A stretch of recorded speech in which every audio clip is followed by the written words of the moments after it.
Welcome to the rant. When they had the pitch invaders for the soccer, what happened? What was the footage? What happened was it was 10 minutes into the game, and the commentators were like, "Oh, we've got word that four of the players on pitch have broke COVID restrictions and didn't do the quarantine like they were supposed to." Um, they that the federal police and their federal over in Brazil, because it was being played in Brazil, so it was four Argentinian players that play in the Premier League, had flown from the UK to Brazil to play the game, the qualifiers, and didn't do what they were supposed to, like quarantine properly. And so they pulled the players off, and like Brazil and Argentina have some of the biggest players in soccer. You've got Messi, you've got Neymar, you've got the goalie Romero, you've got Danilo, and you've got all these guys that are big names, and they're all just standing on the pitch bemused, didn't know what was going on, and they stood there for 10 or 15 minutes waiting to see if they were going to keep playing, and then they abandoned the match. They said they weren't. Did they actually explain what it was that Yeah, they didn't follow? yeah, but because they took the four players off, if they would have replaced the four players, Argentina wouldn't have had any more subs for the whole game, and they didn't want to do that. They wanted an extra four subs, which they're under UEFA rules, you're not allowed to. The last 10 days, or I think it's been, we've had the Paralympics on, and seeing how much those athletes have to go through as Paralympians just to get, and the backstories of how they became, how how they got injured, and it was really good to watch. The Aussies done okay. It wasn't their best Olympics, but they still won 21 gold. The Aussies got 80 medals, where they were predicted to get they were predicted to get 100 to 110, but they only got 80 because there's a lot of countries that come through and surprised them in marathons and out on the track and field and stuff. When you were watching the women's Gaelic as well, there was something special about one of those teams. What was it? The underdogs team Mater came through and beat Dublin, who were outright favourites to win the final, and they beat them 1 goal to 11 goal, 1 goal to 11 behinds. And Dublin scored 12 1 pointers, but they lost because they didn't get the goal in the net.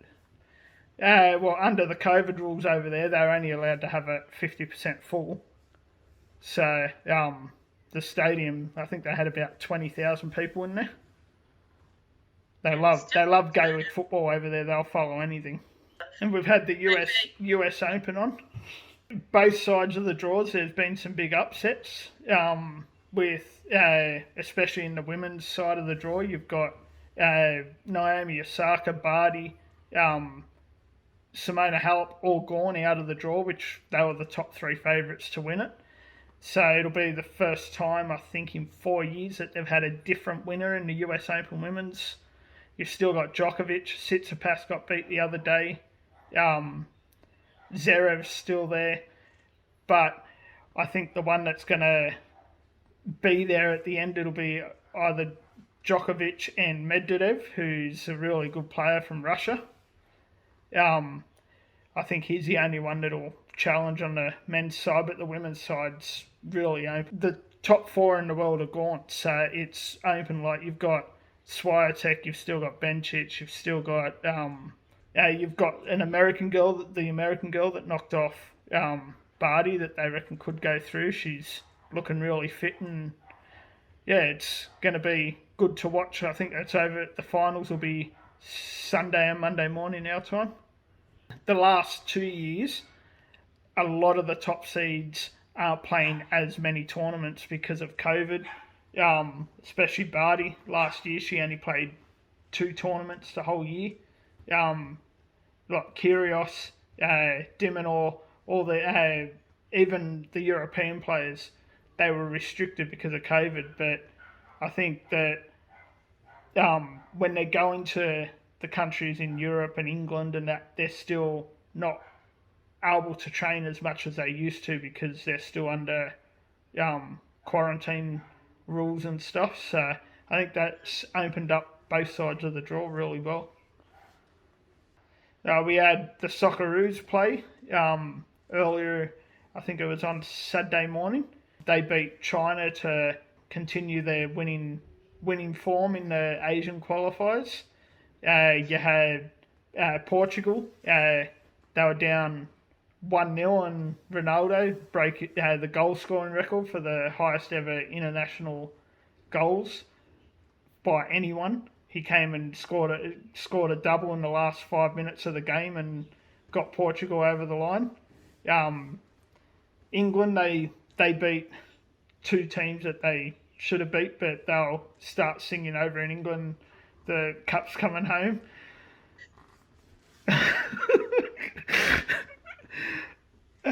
But Italy's not.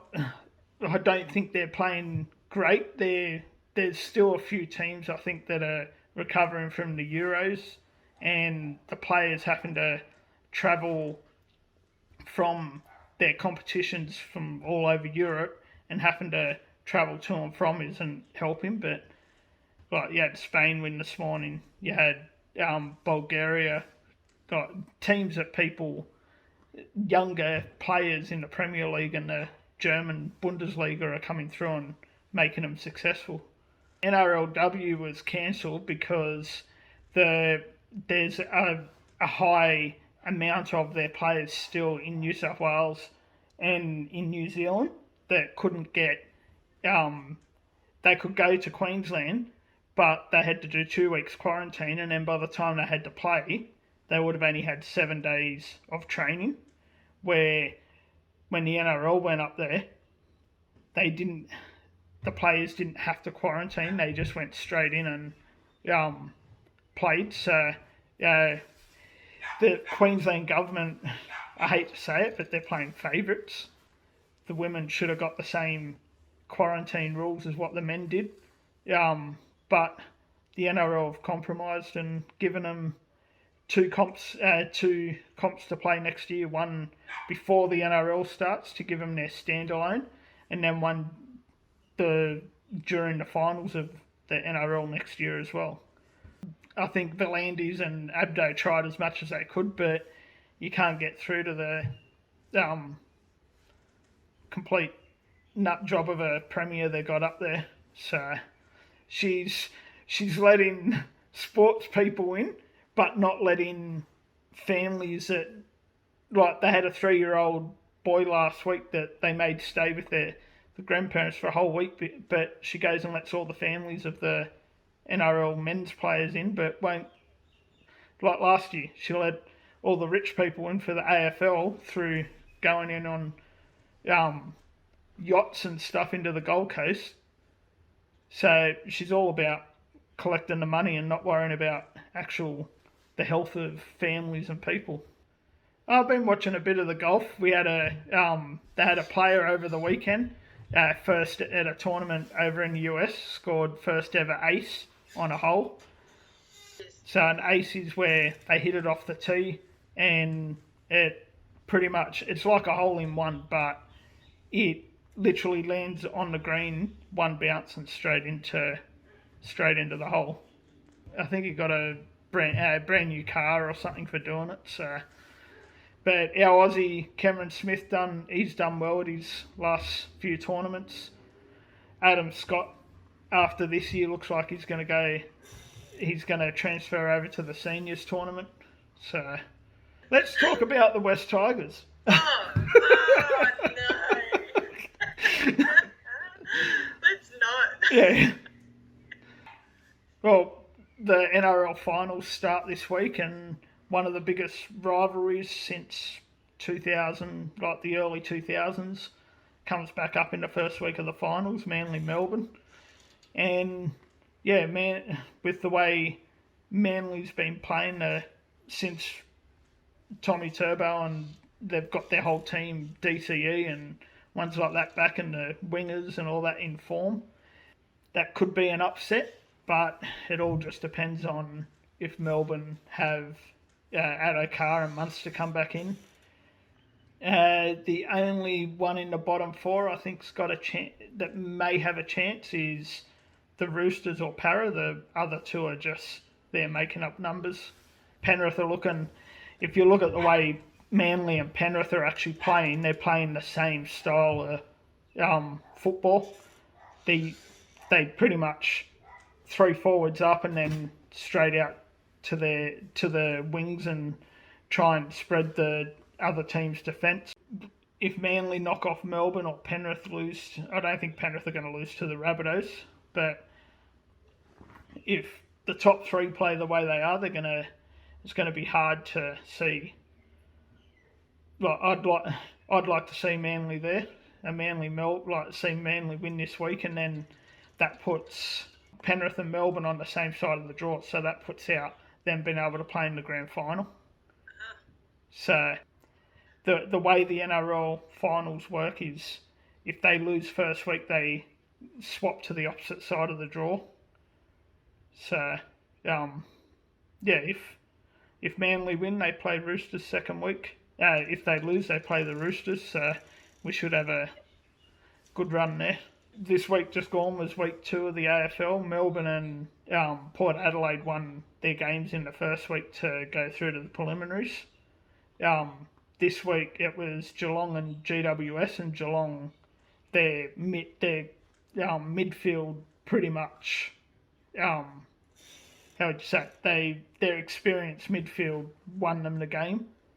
Then you had Tom Hawkins, you've got Rowan, who was traded from Sydney to Geelong, had a big game. And then you had the Saturday night game, Brisbane Lions and Western Bulldogs, and the Lions were up at three-quarter time by 32 points and lost on the from a goal after the siren, and the Western Bulldogs go through to play Port Adelaide, and Geelong play Melbourne. But do you think anyone in Perth is still watching the AFL? They got nearly 50,000 people at the game, two teams at GWS and Geelong, and this week's sold out Melbourne Geelong. And Adelaide Oval's pretty much sold out too, because with the COVID restrictions in Sydney and Melbourne, they can't play any games in Melbourne, and they've moved the grand final to Perth for the second year in a row. They've had to move the grand final from the MCG. The Wallabies played there on the weekend and played the third Bledisloe over there on the weekend and got beat. They had 60,000 people turn up to watch. Well, that's like State of Origin, but for rugby union, the big rivalry. It was a good game until about the last 15 minutes, and the All Blacks, it ended up being 38-21, but the All Blacks only pulled away with it in the last 15 minutes. They had their fullback sent off because he lifted his boot up into Korobidi, who used to be a rugby league player. Lifted the boot studs up straight into his face, and so for the All Blacks to hold on with a player down still shows that they're the team to beat. T20 World Cup's coming up in another 4 weeks. Everyone's worried about how the Aussies are going, but they got to realise we've got 7 players sitting back in Australia that didn't even go and play. We've got the Ashes coming up in 2 months. And there's a big kind of argument going on at the moment because the England players want to bring all their families out, and the International Cricket Board have said no, you're not allowed under the COVID rules. You can bring your wife, but you got to find somewhere if you got kids, because they don't want to be bringing COVID out from the UK into Australia. So they've got five tests they're playing. England are playing India at the moment, and tonight, day 5 of the third test is on, and if India win it, they take it to to a fourth test where it'll be decided who wins the series. Coming up in the next 2 weeks, the US Open men's and women's final. The Premier League, all the European soccer starts back up next Saturday after the international break. The NRL finals, AFL finals, the first week of the NRL preliminary finals in the AFL. You've got baseball coming to the end of the season. You've got the golf where Cam Smith, our Aussie guy, is in second spot in the FedEx lead rankings, and he's only got to win one more tournament and he can, I think it's a $30 million prize pool if he gets first. The cricket, you got Ronaldo making his debut for Man United against Newcastle this Saturday night, which I was reading today. They've already sold $60 million worth of his number 7 Man United 7 jerseys. You've got Basketball World Cup, the FIBA World Cup coming up. It's just sport everywhere. The one player I can't stand in international cricket is Virat Kohli. He's always been one of those players that comes across as arrogant and stubborn, and he hasn't. He was losing it in the last test in England where they were playing. He hasn't scored 100 in 3 tests. He's just become one of those players that no one likes anymore. Nick Kyrgios giving everyone entertainment about not having, because he had to walk over and get his towels at the US Open and wipe his sweat. Everyone's had to do it. Naomi Osaka, she complained the other day that the Olympics and the US Open and Wimbledon were all too close to each other and they weren't looking after player welfare. If you don't want to play at the Olympics, don't go. She loses on the weekend to a 18-year-old Canadian girl that outplayed her all over the court, and now she's taken a break from tennis because the way I look at it, she can't cope with losing. And you look at Ash Barty, the world number 1, you look at Hallett, you look at players like that, they go to a press conference and say, we lost, we were outplayed in the match. They don't use excuses to why they lost. Latrell Mitchell went at the beginning of last season, went from the Roosters to South, which are the big rivals, and ever since he's gone, he was a good player at the Roosters. He's a good player at South, but he just gets too cocky and thinks that he's the best player in the comp. And now he's been suspended for a hit that was dirty, high, reckless. The guy that he hit, Joey Manu, has had to have nearly his whole left side of his face plates in it. And he got his 6 weeks for it. And now he's left the Queensland bubble and run back to Taree because he thinks the NRL are picking on him again. I have no idea how he knows all this stuff. Because all he does all day is watch sport.